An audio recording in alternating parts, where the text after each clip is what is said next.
শুভেন্দু অধিকারী একটু আগেই বক্তব্য রেখেছেন, তিনি দাবি করেছেন বাংলাদেশি রোহিঙ্গা অনুপ্রবেশকারী জঙ্গিদের দিয়েই হামলা চালানো হয়েছে। একদম কেন, কি বলছেন তিনি, শুনুন, ফিরবো আলোচনায়। দেখুন, ये जो आज का हमला हुआ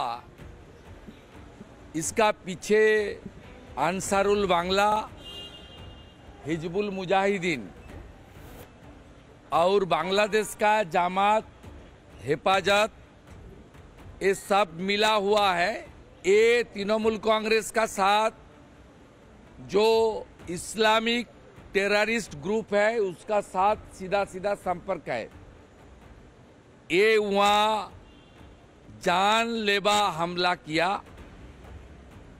येस्टरडे ममता बनर्जी का भतीजा अभिषेक बनर्जी का साथ कूच बिहार का नोटोरियस क्रिमिनल उदयन गुह और वहाँ का डिस्ट्रिक्ट प्रेसिडेंट मीटिंग करके सब तैयारी किया और जो 1500 क्रिमिनल को ये लोग यूज किया इसमें 80% बांग्लादेशी मुसलमान और रोहिंगा था। রাধামোহন বাবু, ভিডিওতে ধরা পড়েছে কারা আক্রমণ করছে, তৃণমূলের পতাকা নিয়ে আক্রমণ করছে। ক্ষমতা দখলের লড়াই এতটা নোংরা জায়গায় তৃণমূল নিয়ে যাচ্ছে কেন, যেখানে গুন্ডা দিয়ে বিরোধী দলনেতার উপর আক্রমণ করতে হচ্ছে? আর যাদের ছবি দেখা গিয়েছে তাদের সবাইকে কবে গ্রেফতার করা হবে বলুন। না দেখুন, যেটা আক্রমণ করা হয়েছে সেটা ঠিক না, কিন্তু এই আক্রমণ দিয়ে আমার মনে পড়ে গেল 2021-এ যেভাবে আক্রমণ করা হয়েছিল ত্রিপুরাতে ওই বিপ্লবদেবের টাইমে, বিপ্লবদেব তখন সিএম ছিল, যেভাবে সাইনি ঘোষকে যেভাবে অ্যারেস্ট করা হয়েছিল আর আক্রমণ করা হয়েছিল, সেখানে আমরা না, জার্নালিস্টরা বলেছিল যে আমরা এখানে ত্রিপুরার মতন জায়গাতে কোনোদিন আসবো না রিপোর্ট করতে। ওই আক্রমণটা কিন্তু এই আক্রমণ থেকে অনেক ডিফারেন্ট। ফার্স্ট। সেকেন্ড হচ্ছে, শুভেন্দুবাবু একটা জিনিস বলছেন যে বাংলাদেশি লোকগুলো এখানে এসে আক্রমণ করেছে, ওনাকে কি কানে কানে এসে বলেছিল যে আমরা বাংলাদেশি? ফার্স্ট। সেকেন্ড হচ্ছে, বাংলাদেশি যারা আছে, যারা ঢুকছে বা বেরোচ্ছে, তারা তো বর্ডার ক্রস করে বেরোচ্ছে। বর্ডার তো সেন্ট্রাল গভর্নমেন্ট হচ্ছে বিজেপির। থার্ড হচ্ছে যে কিছুদিন আগে যখন অবধি শুভেন্দুবাবু তৃণমূলে ছিলেন, তখন যখন ওই নামাজে যখন ঈদ করতে যেতেন আর ইফতার ভাঙতে যেতেন, তখন তো এই যে মুসলিমদেরকে তখন বাংলাদেশি মনে হতো না, তখন তো মাংস পুরো খেয়ে একদম বাটি পুরো শেষ করে দিতেন। এই যে জিনিসটা আছে না, যে বাংলাদেশি আর এইগুলো করে বিজেপি কিন্তু ভোট 2026 জিততে পারবে না। এই করে শুধু এই একটু ফোকাসে থাকবে। আমি বলি না, এই যে সবাইকে বাংলাদেশি বলে দেওয়া, সবাইকে টেররিস্ট বলে দেওয়া, এটা কি ঠিক? রাজনৈতিক পয়েন্ট রাখুন। এটা কি ঠিক? সবাইকে বাংলাদেশি বলে দেওয়া, সবাইকে টেররিস্ট বলে দেওয়া। মুসলিম হলেই ভাগ্যিস বলেননি যে পাকিস্তান থেকে টেররিস্টরা এসে মেরে দিয়েছে। মুসলিম বললেই ভাগ্যিস এটা বলেনি, ভাগ্যিস এটা বলেনি, এটা কন্ডেম করা উচিত।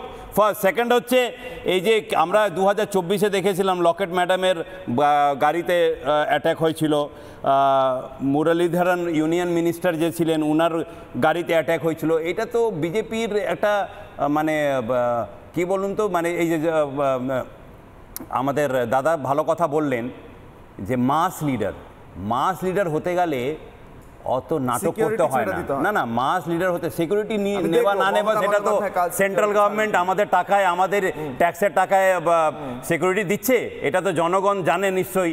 অত সিকিউরিটি দেবার কি আছে? আমার তো মনে হয় না। এটা তো রাদার ডেভেলপমেন্টের কাজে লাগালে আমাদের ভালো হয়।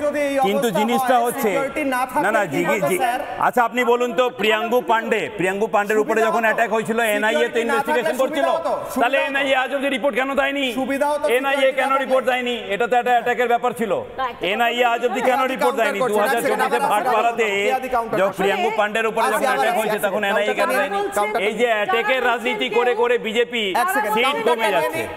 তৃণমূল থেকে বিজেপিতে গেছে, আবার কিছু লোক আছে বিজেপি থেকে তৃণমূলে গেছে, যারা কিছুদিন আগেই যারা বলতেন এমা ঠাকুর ঘরে কে রে কলা খায়নি, তৃণমূল থেকে বিজেপি। না ঠাকুর ঘরে কে রে, আমি তো সজল দাস বিজেপি ছিল।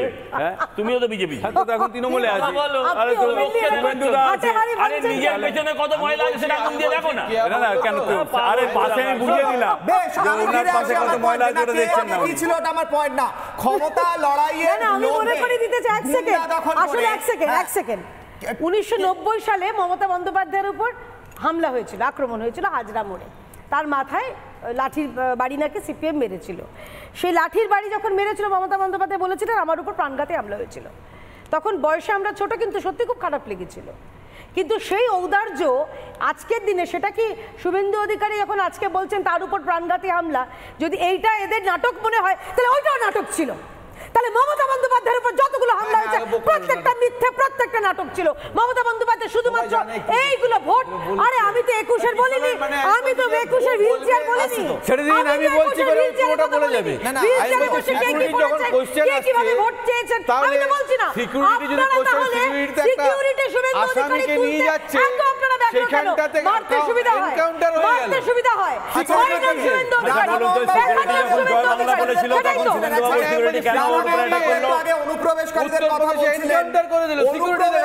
রোহিঙ্গা নানা কথা বললেন রাধামোহন বাবু, আসলে ব্যাকগ্রাউন্ডে এসআইআর জুজু, এসআইআর তো হচ্ছে systematic invisible rigging. SIR full form হচ্ছে সিস্টেম্যাটিক ইনভিজিবল রিগিং।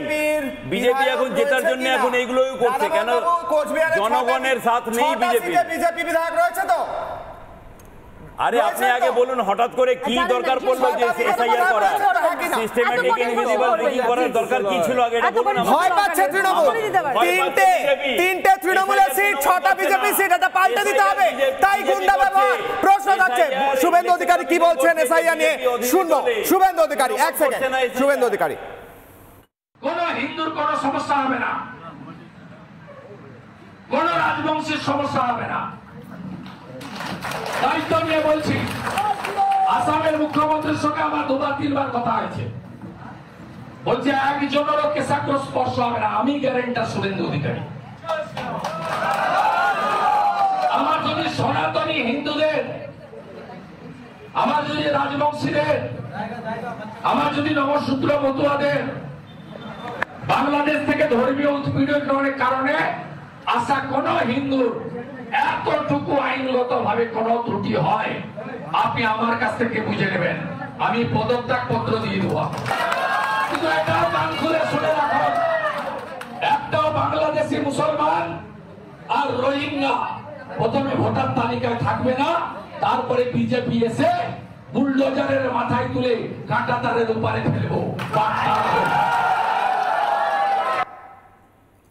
নানা ধরনের কন্টেন্ট দেখার জন্য লাইক করুন, শেয়ার করুন আমাদের ফেসবুক পেজ, সাবস্ক্রাইব করুন আমাদের ইউটিউব চ্যানেল।